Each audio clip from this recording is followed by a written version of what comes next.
नमस्कार, स्वागत है आपका। टीएनपी न्यूज देख रहे हैं आप और मैं हूं आपके साथ शाहनवाज मिर्जा। सीएम योगी आदित्यनाथ ने राज्य लोक सेवा आयोग के अध्यक्ष गणों के 24वें राष्ट्रीय सम्मेलन का उद्घाटन किया और इस अवसर पर सीएम योगी ने उत्तर प्रदेश की कानून व्यवस्था को लेकर अपनी सरकार की पीठ को थपथपाया। सीएम योगी ने यह कहा कि पहले उत्तर प्रदेश माफियाओं से जकड़ा हुआ था, लेकिन अब इन माफियाओं का कोई भी भविष्य उत्तर प्रदेश के अंदर नजर नहीं आता। सीएम योगी आदित्यनाथ ने यह भी कहा कि उत्तर प्रदेश को राजनीति के अच्छे और बुरे चक्र के दोनों ही दौर से गुजरना पड़ा है। आजमगढ़ जैसा जनपद जिसके नाम से लोग घबराते थे, नाम सुनकर के ही लोग घबराते थे, आज आजमगढ़ एक्सप्रेस हाईवे से भी जुड़ा है, आजमगढ़ में एयरपोर्ट भी बन रहा है और आजमगढ़ में विश्वविद्यालय भी बना रहे हैं, स्टेट यूनिवर्सिटी भी वहां हमारी एक बन रही है। आज वहां कोई भय नहीं है, कोई किसी भी प्रकार की कोई अराजकता नहीं है। जो उपद्रव थे आज पुनः उत्सव में बदल चुके हैं। अयोध्या में दीपोत्सव का कार्यक्रम हो रहा है, काशी में देव दीपावली हो रही है, प्रयागराज फिर से अपने कुंभ और माघ मेले के लिए जाना जा रहा है, वृंदावन रंगोत्सव के लिए जाना जा रहा है। ये सभी आयोजन फिर से प्रारंभ हो गए हैं।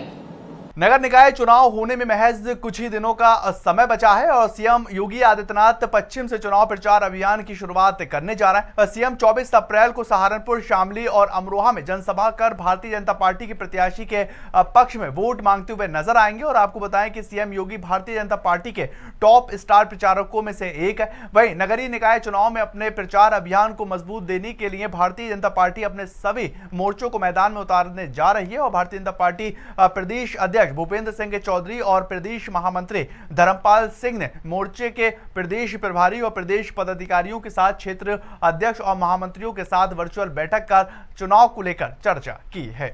ईद के अवसर पर प्रशासनिक व्यवस्थाओं को लेकर सीएम योगी आदित्यनाथ ने कहा कि प्रशासन को जनमानस के साथ संवेदनशील होना ही चाहिए और उन्होंने आगे कहा कि उत्तर प्रदेश के अंदर कानून का राज है। ईद के इस दिन कई अव्यवस्थाएं देखने को नहीं मिलेंगी और आपको बताएं कि उन्होंने ये भी बताया कि नमाज सड़कों पर नहीं ईदगाह में पढ़ी जा रही है और ये प्रशासनिक व्यवस्थाओं के वजह से हो रहा है। बहुत सारे राज्यों की आबादी जहां से शुरू होती है उतने हमारे राज्य में उतनी बड़ी तो बहुत सारे मत और मजहब से जुड़े हुए उनके अनुयायी रहते हैं, लेकिन कितनी शांति है, कोई दंगा नहीं, कोई अव्यवस्था नहीं। आज ईद है, ईद की नमाज पढ़ी जा रही है, लेकिन एक भी सड़क पे नहीं हो रही है, ईदगाह में होगी। किसी का आवागमन बंद नहीं, आप लोग भी आए होंगे रास्ते से, कोई आवागमन कहीं किसी का अवरुद्ध नहीं है, क्योंकि सबको मालूम है एक कानून का राज सबके लिए समान रूप से है और ये सब पे बराबर लागू होता है, सब पे बराबर लागू होता है, कोई भेदभाव किसी के साथ नहीं, कानून सबके लिए समान होता है। लेकिन ये तब हर समुदाय का विश्वास तब जुड़ता है जब एक संवेदनशील प्रशासन होता है, एक जवाबदेह शासन होता है। लेकिन शासन और जनमानस के बीच में, आम जनता के बीच में जो सेतु का काम करेगा एक संवेदनशील प्रशासन ही करेगा। उन योजनाओं का लाभ उन गरीबों तक पहुंचाने के लिए, आम जनमानस तक पहुंचाने के लिए। खबर लखनऊ से है। लखनऊ में ईद के अवसर पर सपा अध्यक्ष अखिलेश यादव ऐश बाग ईदगाह पहुंचे और लोगों से मुलाकात कर उन्हें ईद की बधाइयां दी। इस दौरान अखिलेश यादव ने कहा कि देश में जो भाईचारा और एक दूसरे के लिए सम्मान है वो आगे भी बढ़ता रहना चाहिए और साथ ही अतीक हत्याकांड के बाद अलकायदा की धमकी पर उन्होंने कहा कि मीडिया को इस संबंध में अधिकारियों से सवाल करने चाहिए। वहीं इस दौरान एक बार फिर से जाति जनगणना कराने की मांग करते हुए अखिलेश यादव नजर आए हैं। ईद की बहुत बहुत मुबारकबाद। आज प्रदेश के देशवासियों को बहुत बहुत ईद की मुबारकबाद हो और जहां ईद खुशियों से मनाई जा रही है, न केवल भारत देश में बल्कि दुनिया में हर जगह ईद मनी है। ईद का संदेश, इस त्यौहार का संदेश यही है कि हम सब मिल कर के रहें। भारत में जो हम लोग बचपन से ही सुनते आए, बोलते आए, हिंदू मुस्लिम सिख ईसाई हम सब हैं भाई भाई, उसी संस्कृति को और आगे बढ़ाएं। जिस तरीके से हम संस्कृति में, परंपराओं में एक दूसरे से जुड़े रहे हैं, हमारी जो मिली जुली संस्कृति है, जो भाईचारा है, जो आपस में एक दूसरे का सम्मान करने का हमारे देश की पहचान रही है, वो और आगे बढ़े, लोकतंत्र स्वस्थ हो, लोकतंत्र मजबूत हो। लोकतंत्र ही है जो हमारे अंदर से डर निकालता है। अखिलेश यादव के अलावा डिप्टी सीएम ब्रजेश पाठक भी ऐशबाग ईदगाह पहुंचे हैं और प्रदेशवासियों को सरकार की तरफ से ईद की शुभकामनाएं देते नजर आए। उन्होंने कहा कि पीएम नरेंद्र मोदी के नेतृत्व में सबका साथ, सबका विकास और सबका विश्वास के तहत प्रदेश सरकार मुस्लिम भाई बहनों के हक और उनके जीवन को बेहतर करने के लिए लगातार निरंतर कार्य कर रही है। उत्तर प्रदेश वासियों को उत्तर प्रदेश सरकार की तरफ से ईद के मुबारक मौके पर बहुत बहुत बधाइयां देता हूं, शुभकामनाएं देता हूं।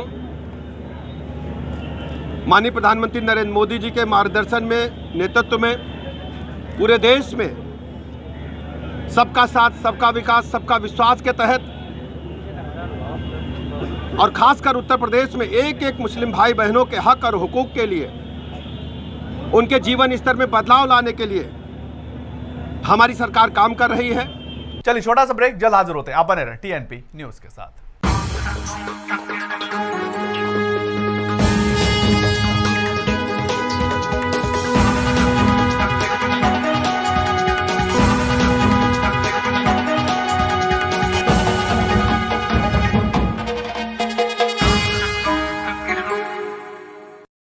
ब्रेक के बाद आपका स्वागत है। आगे बढ़ेंगे, बात वाराणसी की करेंगे। वाराणसी में धूमधाम से ईद का त्योहार मनाया गया और सुबह की नमाज के बाद से ही लोग एक दूसरे से गले मिलकर ईद की बधाई देते हुए नजर आए हैं और देश के अंदर शांति और खुशहाली की दुआएं की गई। आपको बताएं कि ईद की नमाज के लिए सुबह ईदगाहों में काफी भीड़ देखने को मिली और ईद की नमाज के बाद तमाम लोग एक दूसरे से गले मिलकर बधाई देते नजर आए। खबर शाहजहांपुर से। शाहजहांपुर जिले में भी ईद का त्योहार बड़े ही धूमधाम और उमंग के साथ मनाया गया है और नमाजियों ने नमाज पढ़ने के बाद एक दूसरे को ईद की मुबारकबाद दी और देश के अंदर अमन और चैन बना रहे, इसकी दुआ की गई। नमाज के दौरान जिलाधिकारी उमेश प्रताप सिंह और एसपी एस आनंद तमाम अधिकारी मौजूद रहे और सुरक्षा के मद्देनजर बड़ी संख्या में पुलिस बल की तैनाती की गई थी। आज पूरे देश में ईद उल फितर का त्योहार मनाया जा रहा है। सभी लोग जो है एक दूसरे से गले मिलकर हम लोग ईद का त्यौहार मना रहे हैं और मैं इस पावन पर्व पर सभी को हार्दिक शुभकामनाएं, बधाई देता हूं। इस प्रेम और भाईचारा सौहार्द से सभी लोग रहते हैं। आज ईद उल फित्र के इस महान त्यौहार पर और इस खुशी के त्यौहार पर, खुशियों भरे त्यौहार पर मैं अपने सभी जनपद वासियों को, शाहजहांपुर वासियों को बहुत बहुत दिली मुबारकबाद अपनी तरफ से और समाजवादी पार्टी की तरफ से मुबारकबाद पेश करता हूँ। और आज खुशनुमा माहौल में इस बड़ी ईदगाह में जो नमाज अदा की गई है, और आज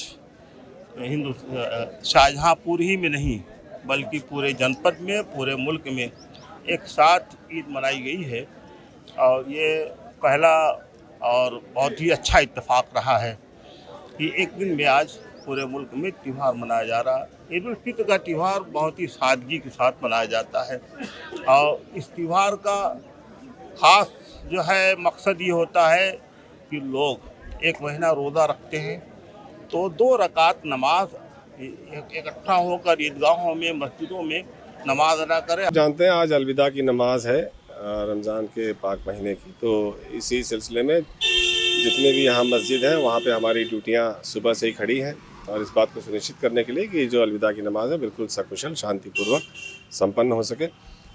सभी अधिकारियों ने शहर का पूरा राउंड भी लिया है।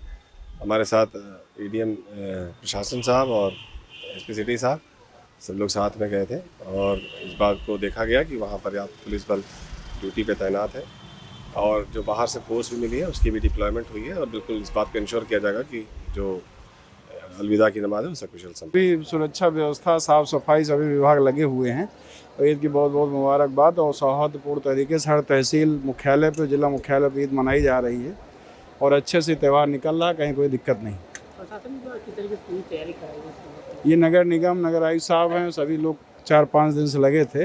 रोडें सही कराई गई, बिजली पानी सभी की व्यवस्था की गई है और जो भी आवश्यक व्यवस्थाएं हैं नगर निगम प्रशासन द्वारा किया गया है। पुलिस प्रबंध आप देख ही रहे हैं, हमारे मजिस्ट्रेट भी लगे हुए हैं कहीं कोई दिक्कत नहीं। उत्तर प्रदेश नगर निकाय के लिए सभी पार्टियां अपने अपने प्रत्याशियों को मैदान में उतार चुकी हैं और वाराणसी के भेलूपुर वार्ड नंबर 51 से निर्दलीय प्रत्याशी गायत्री देवी ने भी पर्चा भर दिया। गायत्री देवी ने बताया है कि वो मूलभूत सुविधाओं के मुद्दों को लेकर जनता के बीच जा रही हैं और आपको बताएं कि ये उनका मुकाबला भारतीय जनता पार्टी की प्रत्याशी रीठा सेठ से है।